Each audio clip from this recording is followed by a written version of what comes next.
Strong hook. They say money can't buy everything. But at Holloway Preparatory, it bought silence. It bought complicity. It bought the systematic destruction of 17-year-old girls whose only crime was existing in the wrong tax bracket. Victoria Cross was about to learn that some predators don't hide in dark alleys. They walk marble hallways, wearing designer uniforms and family crests that date back generations. What she didn't know was that her dead father's badge, clutched in her trembling hands, would become the weapon that finally brought monsters into the light. This is the story of how one girl's refusal to break shattered an empire built on cruelty. The autumn sun cast long shadows across the circular driveway as the unmarked police vehicle came to a stop outside Holloway Preparatory's iron gates. Victoria Cross sat motionless in the passenger seat, her fingers wrapped around a small leather case that contained her father's detective shield.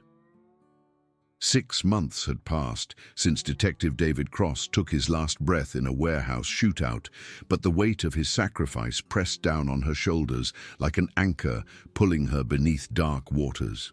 Through the pristine windows of the main academic building, Julian Ashford watched her arrival with the calculated interest of a chess master observing a new piece entering the board. His crystalline blue eyes tracked every movement as Victoria stepped out of the vehicle, her dark auburn hair catching the afternoon light.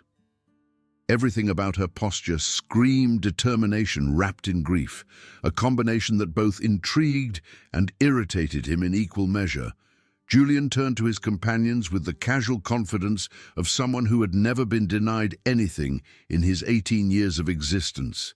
Blake Patterson, whose linebacker build concealed a mind that enjoyed breaking things that couldn't fight back, cracked his knuckles in anticipation.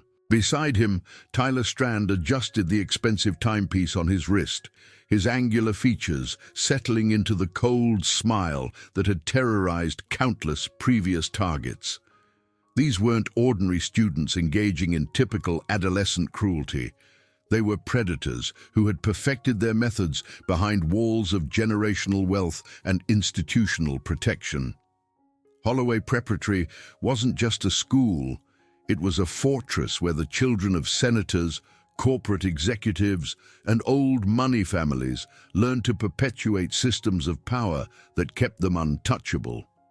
Victoria straightened her blazer and gathered her belongings, trying to project confidence she didn't entirely possess. Everything about Holloway screamed privilege and secrets: the ivy-covered stonework, the perfectly manicured grounds, the ornate gates that seemed designed more for containment than protection.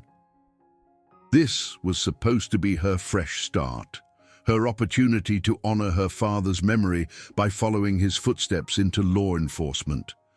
But first, she had to survive an environment where money talked louder than justice. Julian descended the stone steps with deliberate slowness, his 2 shadows flanking him like wolves isolating prey from the herd. When he reached the police vehicle, he didn't knock politely. His fist struck the window with aggressive intent, the sound sharp enough to make nearby students pause their conversations and turn their attention toward the developing confrontation. "Move this eyesore," he commanded, his voice carrying the entitled edge of someone accustomed to immediate obedience. "Actual students use visitor parking." Victoria looked up through the glass, meeting his gaze without the slightest flinch. Something in her green eyes reminded Julian of her father, that same unwavering determination that had made Detective Cross such a formidable presence throughout his career. But David Cross was gone now, leaving behind a daughter who carried his sense of justice like a torch burning in darkness. "This is designated visitor parking," Victoria replied evenly, her voice calm despite the confrontation. "I'm visiting." Julian's smile never wavered, but something predatory flickered behind his composed expression. He had dismantled dozens of girls before her, each following the same predictable pattern. First came confusion, then fear, then desperate attempts to appease him, and finally complete submission, What he couldn't know was that Victoria Cross had been forged in fires that would have melted weaker spirits. "Welcome to Holloway," he said, stepping back with exaggerated courtesy. "I'm Julian Ashford. My family's name is on 3 buildings here and half the scholarships." He gestured toward the imposing facade.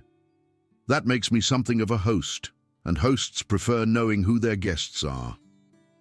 As Victoria gathered her things and exited the vehicle, she felt hundreds of eyes watching from the windows above. Students pressed against the glass like spectators at an execution, sensing blood in the water. Some appeared excited, others nervous, but none seemed willing to intervene. This was clearly a performance they had witnessed before, and everyone knew their role. The interior of Holloway Preparatory was a monument to generational wealth. Oil paintings of distinguished alumni lined the corridors, their eyes seemingly following students as they passed. Crystal chandeliers hung from vaulted ceilings, and the marble floors reflected every footstep with perfect clarity. This wasn't merely an educational institution, it was a training ground where the elite learned to maintain their grip on power. Victoria's first class was Advanced Government, taught by Mrs. Pemberton in a room that resembled a corporate boardroom more than a classroom. The instructor, a sharp-featured woman whose expression suggested she had already judged Victoria and found her wanting, glanced at the new student's file with barely concealed disdain. The daughter of a deceased police officer didn't fit Holloway's demographic. "Miss Cross," Mrs. Pemberton announced, her voice cutting through the classroom chatter. "Perhaps you could share your perspective on the relationship between law enforcement and community accountability." The question hung in the air like a challenge. Several students shifted in their seats, recognizing an opportunity for entertainment. Julian sat in the back corner, his presence commanding attention even in silence. He had positioned himself strategically, able to observe everything while revealing nothing about his intentions. Victoria stood slowly, her hands steady despite the scrutiny. "My father believed justice wasn't about authority," she said clearly. "It was about protecting people who couldn't protect themselves. Accountability means actions, not words." A few students nodded in agreement, but Julian's expression remained unreadable. He was studying her like a scientist examining a fascinating new specimen, cataloging her responses and searching for exploitable weaknesses. What he saw intrigued him more than he cared to admit. Most new students wilted under pressure, but Victoria seemed to draw strength from confrontation. During lunch period, Holloway's social hierarchy became crystal clear. The cafeteria divided into distinct territories, each table representing a different stratum of teenage society. At the center sat the untouchables, children whose surnames appeared on buildings and endowment funds. Julian Ashford ruled this domain like royalty, surrounded by admirers who laughed at his jokes and validated his every opinion. Victoria chose a table near the windows, strategically positioned to observe the social dynamics while remaining apart from them. Her father had taught her that understanding the terrain was crucial before making any moves. As she unpacked her lunch, a figure approached from her peripheral vision. "Victoria Cross, right?" The voice belonged to Raven Sterling, a pale girl with jet-black hair and dark eyes that seemed to perceive far too much. She wore the standard uniform, but had personalized it with silver jewelry and dark cosmetics that made her stand out like a shadow against sunlight. "Mind if I join you?" Raven slid into the opposite seat without waiting for permission, her movements economical and purposeful. Unlike other students, she seemed unimpressed by wealth and unintimidated by authority. There was something refreshingly honest about her direct approach. "You're the detective's daughter," Raven continued, her voice low enough to avoid eavesdropping. "Information travels fast here, especially when someone new might disrupt the established hierarchy." Victoria studied the girl across from her, noting the intelligence behind those dark eyes and the carefully controlled way she held herself. And what hierarchy is that? Raven's laugh was soft but bitter, the one where certain people do whatever they want, while everyone else pretends blindness. She glanced toward Julian's table, where the golden boy was entertaining his audience with some story that had them captivated. Your father was a detective, so you understand how predators operate. They're patient, they study their targets, and they always strike when victims are most vulnerable. Before Victoria could respond, a shadow fell across their table. Julian had materialized beside them with that same unsettling smile, his presence immediately changing the atmosphere. Raven's expression shuttered closed, her earlier openness replaced by wary caution. "Raven," Julian said, his tone carrying mock concern, "I hope you're not filling our new student's head with paranoid fantasies. You know how your imagination runs away with you." The threat in his words was subtle, but unmistakable. Raven's hands tensed on the table, but she kept her voice steady. "Just being welcoming." "That's sweet," Julian replied, his eyes never leaving Victoria's face. "But I think Miss Cross would prefer sitting with people who actually matter at Holloway." "What do you say, Victoria? Care to upgrade your company?" The invitation was clearly a test, an opportunity for Victoria to choose sides before the real games began. Every instinct her father had taught her screamed danger. The way Julian looked at her wasn't typical teenage attraction. It was the calculating gaze of someone who viewed people as objects to collect or destroy. "Thanks," Victoria said politely, "but I'm comfortable here." The rejection was subtle, delivered with a smile, but it landed like a physical blow.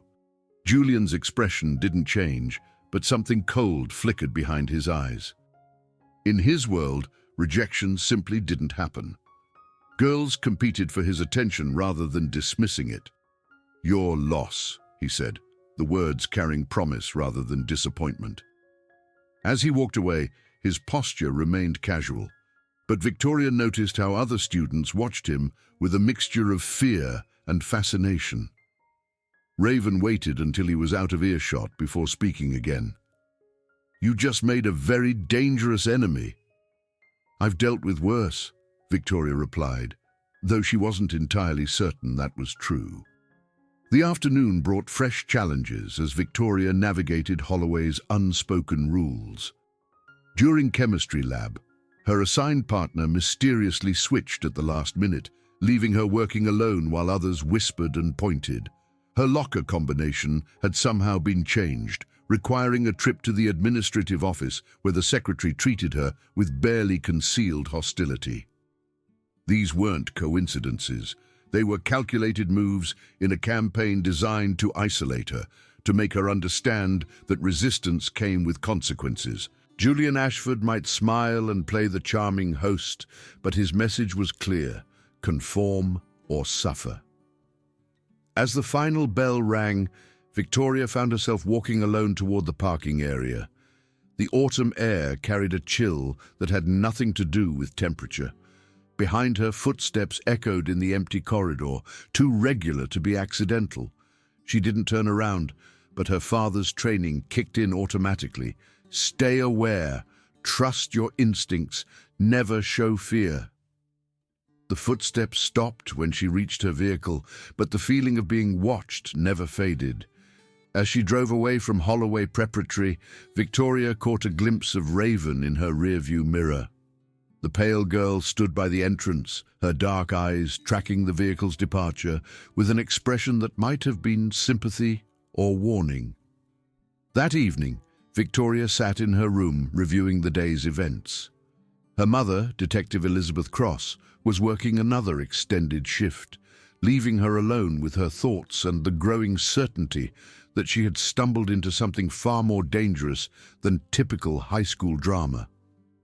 The leather case containing her father's badge sat on her desk, a reminder of the oath he had taken to protect and serve. Her laptop chimed with a new message from an encrypted account. The sender was anonymous, but the content made her blood run cold. It was a video file, grainy and shaky, showing a young girl being cornered in what appeared to be a school restroom. The girl's face was partially obscured, but her terror was unmistakable. Male voices could be heard laughing, making cruel comments about her appearance and background. The timestamp showed the footage was recorded 3 months ago at Holloway Preparatory. A knock at her bedroom door made Victoria close the laptop quickly. "Come in." Her mother entered, still wearing her detective's badge and the weary expression that came from seeing too much of humanity's dark side. Elizabeth Cross had aged visibly in the months since her husband's death, but her eyes still held the same sharp intelligence that had made her one of the state's most respected investigators. "How was the first day?" Elizabeth asked, settling into the chair beside Victoria's desk. "Interesting," Victoria replied carefully. She wanted to tell her mother everything, but something held her back. Maybe it was the exhaustion in Elizabeth's eyes, or maybe it was the growing realization that whatever was happening at Holloway went deeper than she had initially understood. "The Ashford family called the station," Elizabeth continued, her tone neutral but watchful. "Apparently their son mentioned meeting you today. They wanted to make sure we knew how welcome you were at the academy." The words sent a chill down Victoria's spine. It wasn't unusual for prominent families to have connections with law enforcement, but the timing felt too convenient. "What did you tell them?" "That my daughter doesn't need their charity or patronage." Elizabeth's voice carried an edge that reminded Victoria why her father had fallen in love with this woman. "But I also want you to be careful, sweetheart. The Ashfords have considerable influence in this town, more than most people realize." After her mother left, Victoria opened the laptop again and studied the video more carefully. The quality was poor, clearly shot with a hidden camera or phone, but certain details stood out. The bathroom tiles matched Holloway's distinctive architecture, and in the background, barely audible beneath the cruel laughter, she could hear a familiar voice giving instructions, Julian Ashford's voice. The next morning brought fresh horrors. Victoria arrived at school to find her locker vandalized overnight. Someone had spray-painted the word "snitch" across the metal surface in blood-red letters. Inside, her textbooks had been soaked with what smelled like urine, and a note had been taped to the back wall. "Some secrets are worth dying for. Ask your daddy." The reference to her father's death hit like a physical blow. Victoria's hands shook as she crumpled the note, her vision blurring with rage and grief. Around her, students pretended not to notice the vandalism, their studied indifference more chilling than outright hostility would have been. "Rough morning?" Julian appeared beside her locker, as if summoned by her distress. His expression showed perfect concern, but his eyes held that same predatory gleam she was beginning to recognize. "Vandalism is such a problem these days. You never know who might be targeting innocent people." "I can handle it," Victoria replied, forcing her voice to remain steady. "Of course you can," Julian agreed, his tone patronizing. "But why should you have to? I could make this all disappear, you know. One word from me and you'd be under the protection of people who actually matter here." The offer hung between them like poisoned honey. Victoria understood the implicit bargain. Submit to his control, and the harassment would stop. Refuse, and things would only escalate. "Thanks," she said, closing the damaged locker with deliberate calm. "But I prefer handling my own problems." Julian's smile never wavered, but something dangerous flickered in his eyes. Admirable, stupid but admirable. He leaned closer, his voice dropping to a whisper that only she could hear. "Your father thought he could handle his own problems too. Look how that turned out." The words hit their mark with surgical precision. Victoria's composure cracked for just a moment, But it was enough. Julian had found her pressure point, the wound that would never fully heal. He stepped back with a satisfied smirk, having drawn blood without leaving a visible mark. As the morning progressed, the harassment escalated with systematic precision. In English literature, Scarlett's essay mysteriously vanished from the submission pile, earning her a 0 for missed work. During physical education, someone had hidden all her clothes, forcing her to wear lost and found items that were deliberately too small. The other girls watched with expressions ranging from pity to amusement, but none offered assistance. By lunchtime, Victoria felt like a boxer who had taken too many hits. She found Raven at their usual table, the pale girl's dark eyes tracking her approach with obvious concern. "They're escalating faster than usual," Raven observed without preamble. "Normally Julian likes playing with his targets longer before going for the kill." "Meaning what?" Raven glanced around the cafeteria, ensuring they weren't being overheard. "Meaning you've rattled him somehow. Girls who dismiss him usually end up broken or gone within a week, but you're still fighting. That makes him look weak." "Good," Victoria said with more confidence than she felt. "No," Raven replied urgently, "not good. When predators feel cornered, they don't retreat. They attack with everything they have." She pulled out her phone and showed Victoria an encrypted messaging application. "There's something you need to see, but not hear. Meet me in the old computer lab after school. 3rd floor, West Wing." The rest of the day passed in a blur of subtle torments and mounting tension. Teachers who had been neutral the previous day now treated Victoria with cold professionalism. Students she had never met whispered behind her back, their conversations stopping abruptly when she passed. The message was clear. She was becoming a pariah marked for destruction by forces beyond her understanding. During her free period, Victoria found herself in the library, researching Holloway Academy's history. What she discovered made her blood run cold. Over the past 5 years, 7 female students had transferred out unexpectedly. 3 others had been hospitalized for severe psychological breakdowns, and one, a girl named Lily Ashford, had simply vanished from all school records as if she had never existed. Lily Ashford, the same surname as Julian. The librarian, an elderly woman with kind eyes, noticed Victoria's interest in the archived records. "Researching school history?" she asked softly. "Something like that," Victoria replied. "What happened to these girls who left?" The librarian's expression grew cautious. "Official records don't always tell the whole story," she whispered, glancing around to ensure they were alone. "But if you're truly interested in the truth, you might want to speak with someone who was here when it all began. Raven Sterling. That girl sees more than she lets on." As 3 o'clock approached, Victoria made her way through Holloway's labyrinthine corridors toward the West Wing. The 3rd floor was largely abandoned, used mainly for storage and forgotten classrooms. Her footsteps echoed in the empty hallways, creating an eerie atmosphere that made every shadow seem threatening. The old computer lab sat at the end of a long corridor, its door slightly ajar. Victoria pushed it open to find Raven already waiting, her pale face illuminated by the glow of an ancient desktop computer.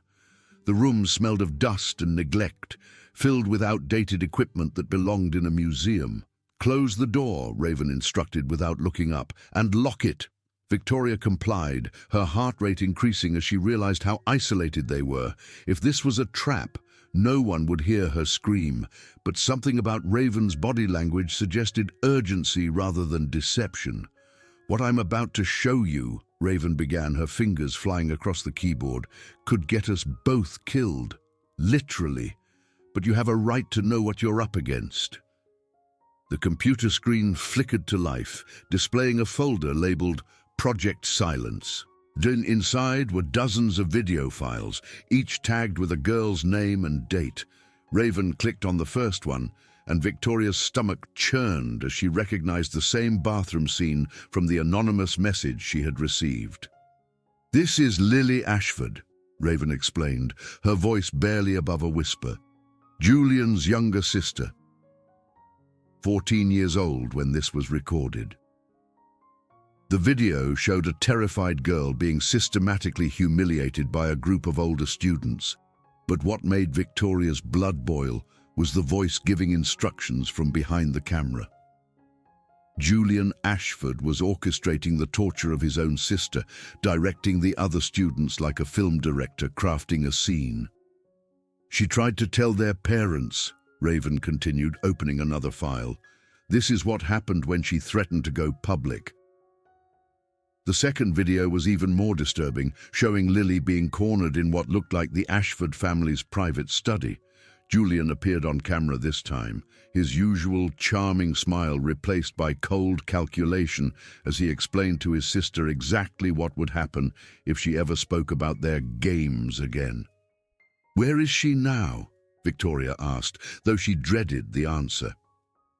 Riverside Psychiatric Hospital, Raven replied. Complete breakdown. She hasn't spoken a word in 6 months. Officially, she's receiving treatment for severe depression. Unofficially, she's been chemically sedated into silence. Victoria stared at the screen in horror, her mind reeling from the implications.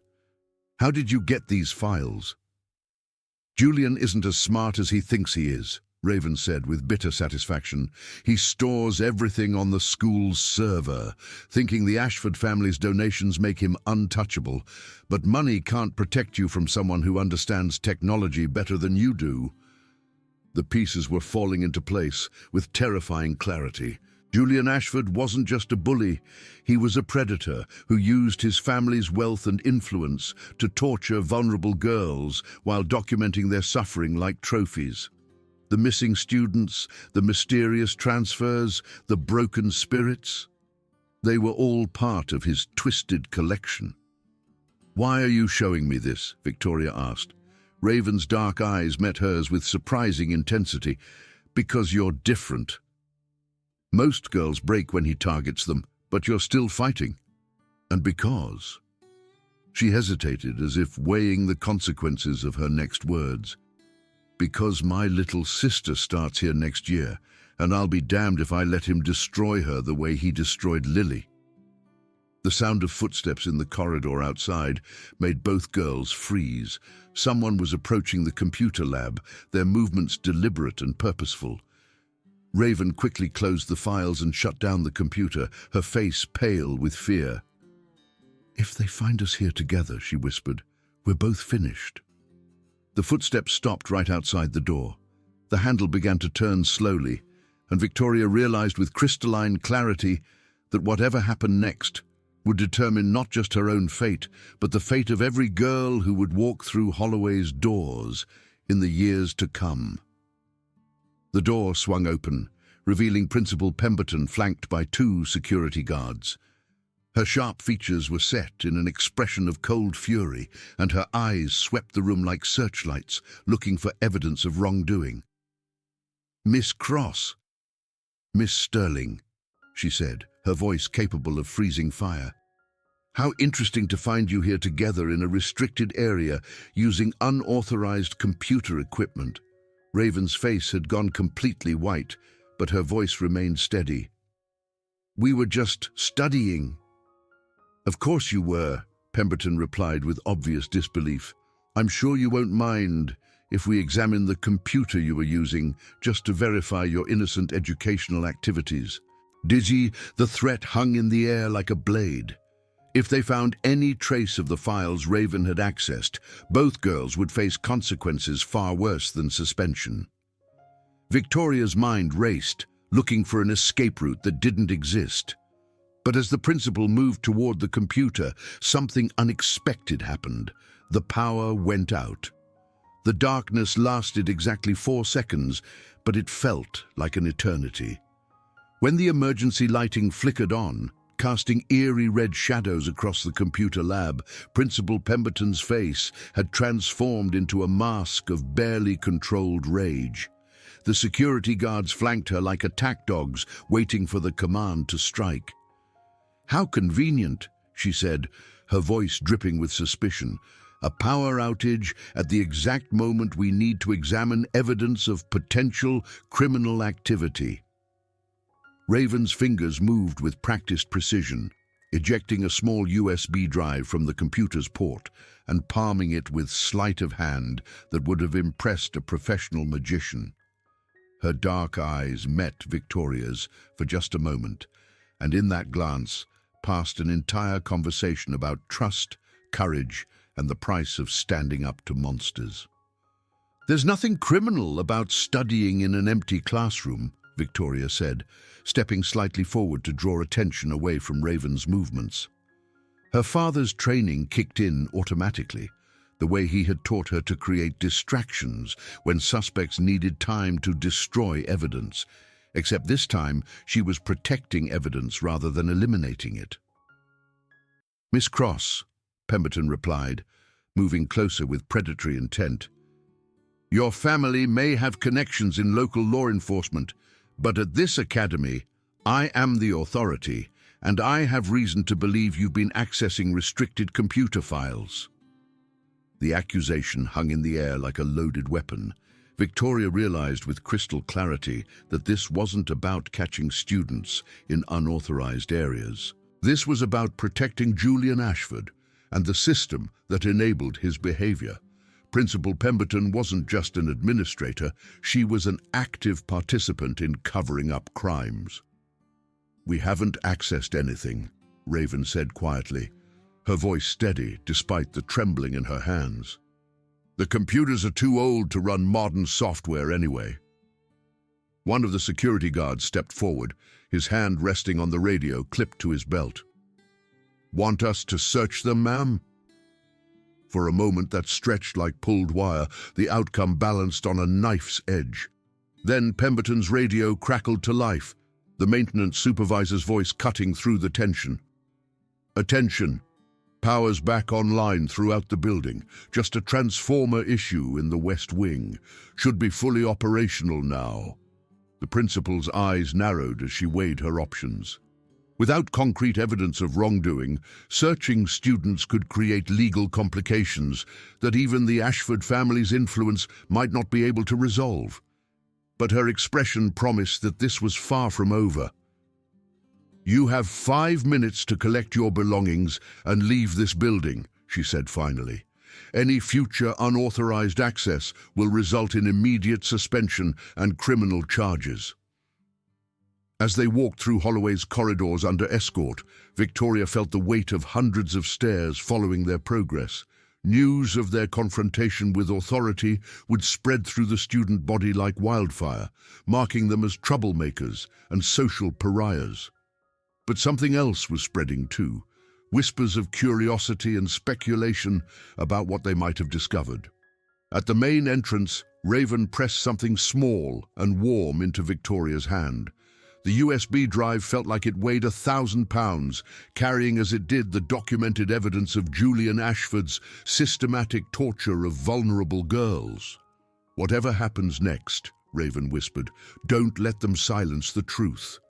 They parted ways in the parking area, Raven disappearing into the maze of luxury vehicles, while Victoria made her way toward her mother's sedan. Behind them, Holloway Preparatory loomed like a Gothic cathedral dedicated to secrets and suffering. But now those secrets had names, faces, and digital timestamps that could bring down an empire built on cruelty. The drive home passed in a blur of autumn scenery and racing thoughts.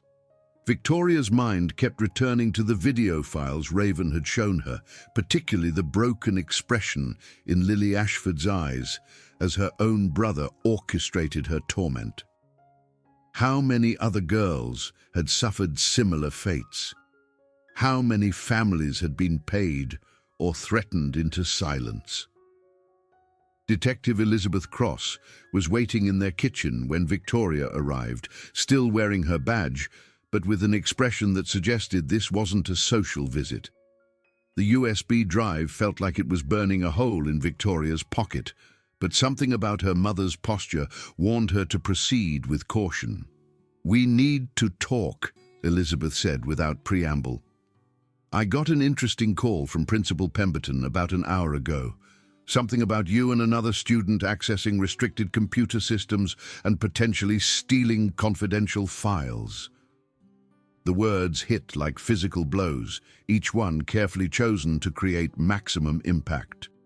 Victoria realized that the Ashford family's influence extended deeper into local law enforcement than she had imagined. Even her own mother, a decorated detective with an impeccable record, was being pressured to control the narrative. "What did you tell her?" Victoria asked carefully.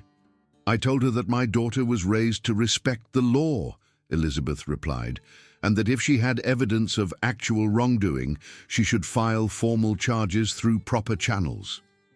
The message was clear.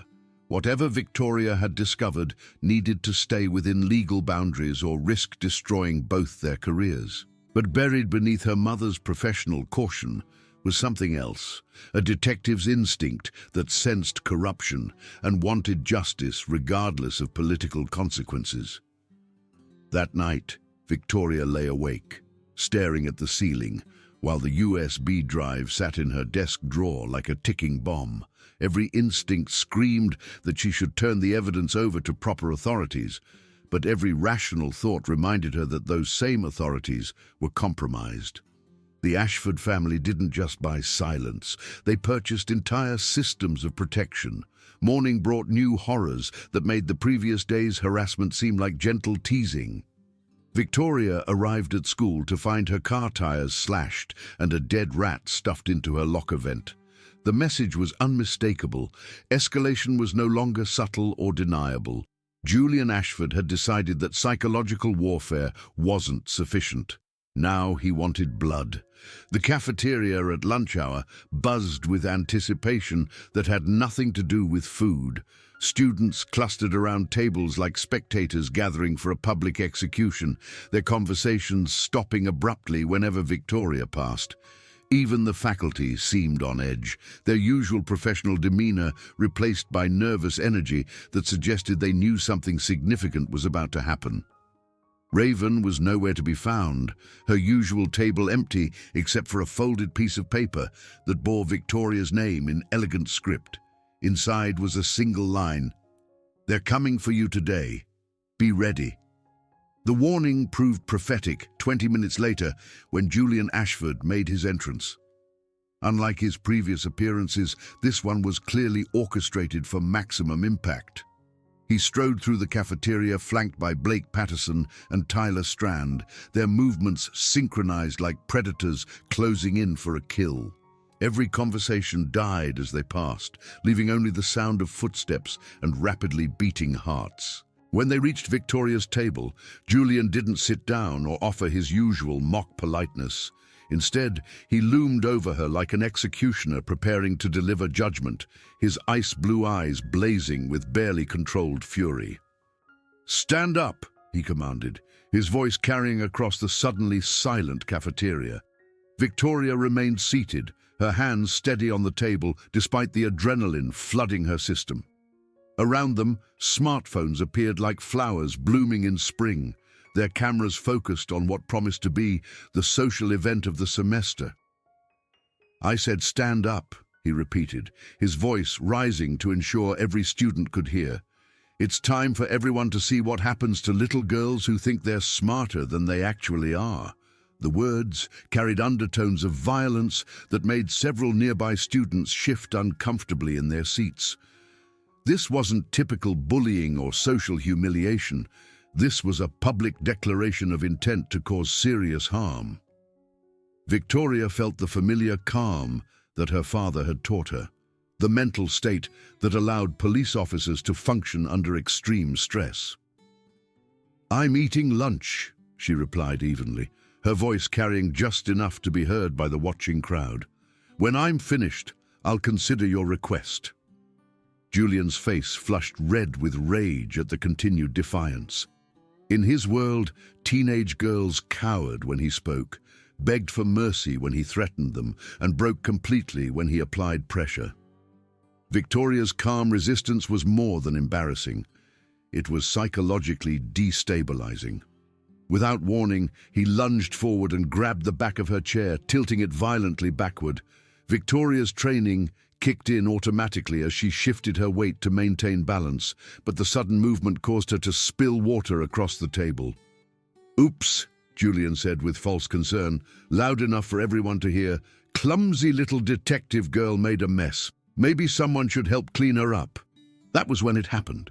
Moving with practiced precision, he stepped behind her chair and reached forward, his fingers finding the strap of her bra beneath her uniform shirt. The cafeteria erupted in shocked gasps and nervous laughter as he yanked hard, the elastic material digging painfully into her skin. "There we go," he announced to the crowd, his voice full of malicious satisfaction. "Much better view for everyone."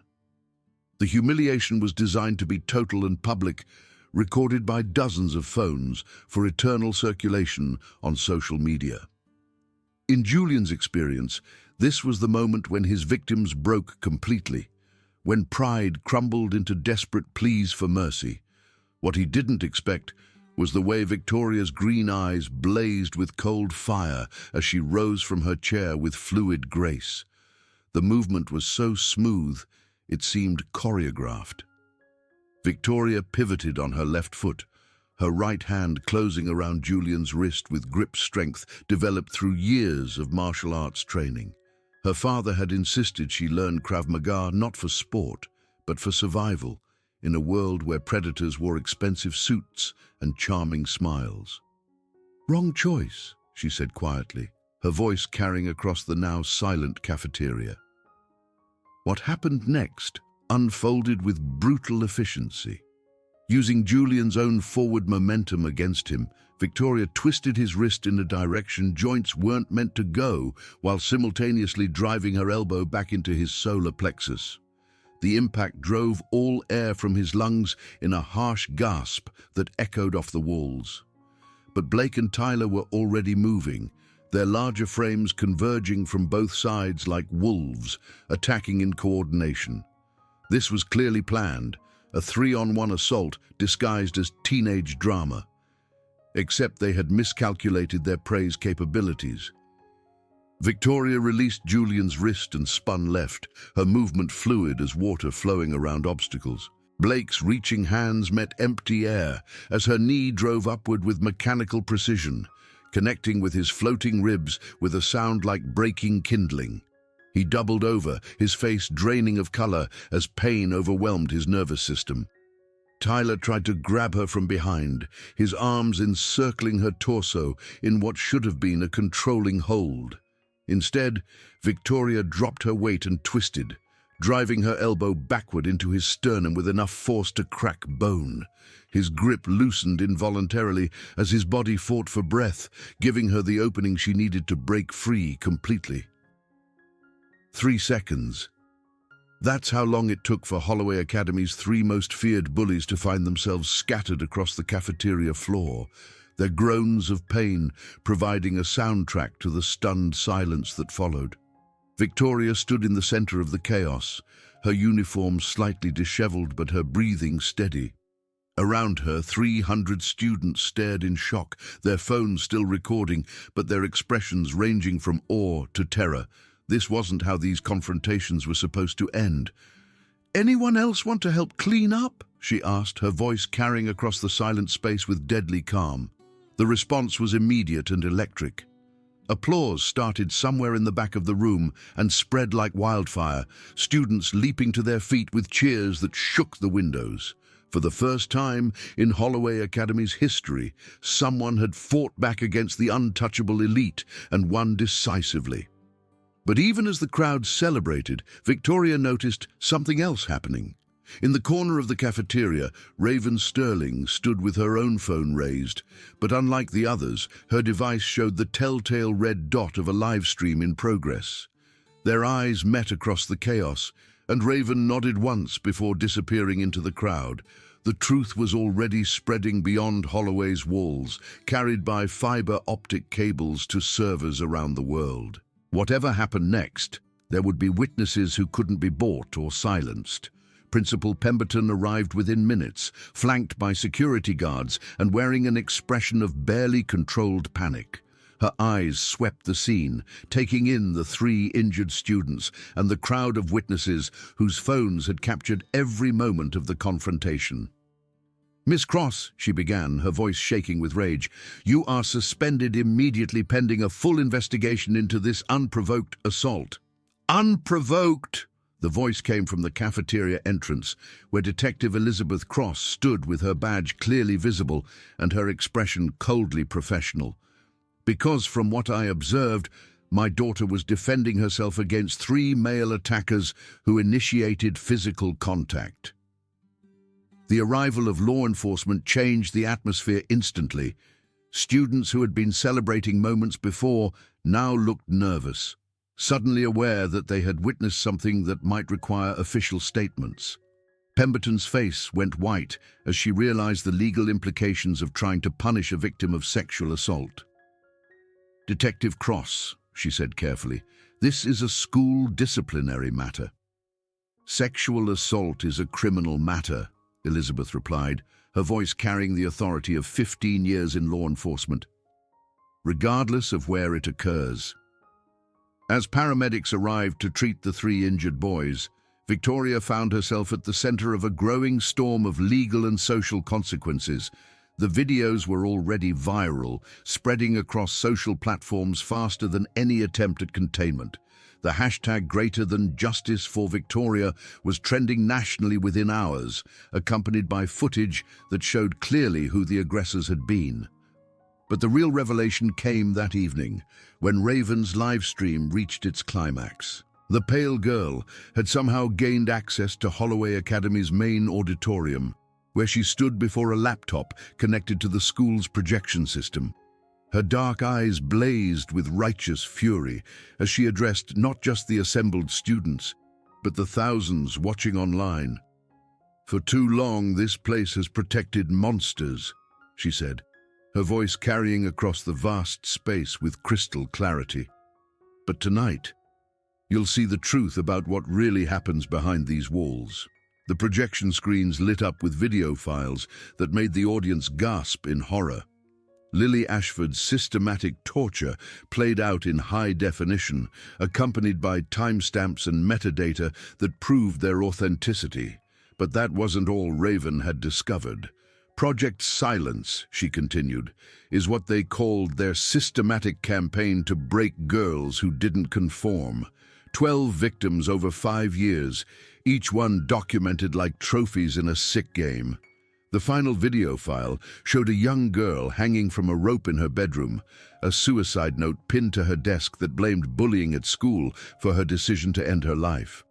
The timestamp showed it was recorded 2 days before her death, meaning someone had been watching and recording even her final moments.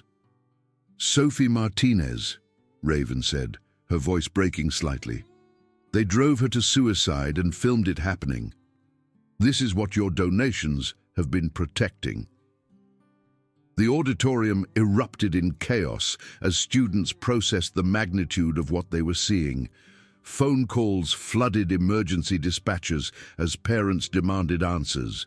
Social media exploded with demands for justice and accountability. The carefully constructed wall of silence around Holloway Academy crumbled in real time. Within hours, federal agents arrived with search warrants for the Ashford estate and boxes of evidence from Julian's private computer systems. The investigation revealed a network of corruption that extended far beyond teenage bullying, involving bribery of school officials and systematic cover-ups of serious crimes. Julian Ashford faced arrest on multiple charges, including sexual assault and conspiracy. His father's law firm came under federal investigation for obstruction of justice. Principal Pemberton was terminated and criminally charged for failure to report abuse. The entire administration faced scrutiny as investigators uncovered years of deliberate indifference to student safety, but victory carried steep costs.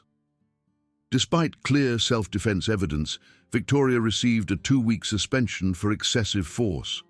Wealthy families whose children were exposed in the investigation launched campaigns to remove the Cross family from the district. The psychological toll ran deeper.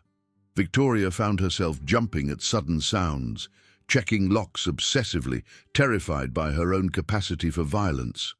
3 weeks later, a mysterious package arrived at the Cross residence. Inside was a photograph of 12 girls, their eyes hollow and traumatized. On the back, written in blood-red ink, "The Phoenix Society. We remember the fallen." A symbol of a phoenix marked with the number 13 accompanied the message. Her phone buzzed with a text from an unknown number. "You've proven yourself worthy. Others are waiting. The real work begins now." The message deleted itself instantly. Victoria stared at her father's badge, understanding that her fight against Julian was merely the opening move in a vast network of systematic abuse. She had become a symbol other broken girls could rally behind, proof that the powerful could bleed. Sometimes justice required breaking corrupt systems entirely. The war was just beginning.